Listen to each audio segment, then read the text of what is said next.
Bu süreci yürüten iki faktör vardır. Devlet ve bir noktada Sayın Abdullah Öcalan. Şimdi Sayın Abdullah Öcalan somut adımları ortaya koyarken bunu müzakereyle yapabiliyor. Yani fiziki herhangi bir katkı sağlayamıyor. Çünkü şu an İmralı Adası'nda dört duvar arasında haliyle sadece söylemler üzerinden bir şeyleri yapma aşamasında.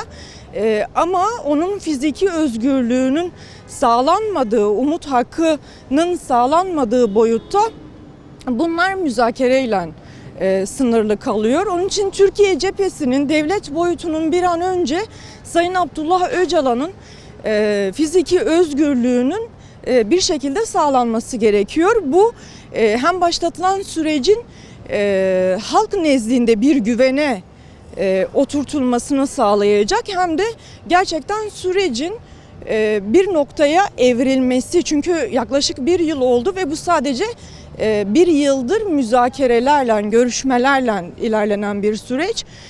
Ama fiziki özgürlüğü sağlandıktan sonra eminiz ki bu süreç çok daha hızlı, çok daha pratik bir şekilde ve sağlıklı bir şekilde ilerleyecek. Onun için hani Türkiye cephesinden, devlet tarafından bizim talebimizdir Sayın Abdullah Öcalan'ın bir an önce umut hakkının sağlanması, anayasal haklarının tanınması ve fiziki özgürlüğünün bir şekilde sağlanması gerektiğine inanıyoruz ki süreç istenilen aşamaya evrilebilsin.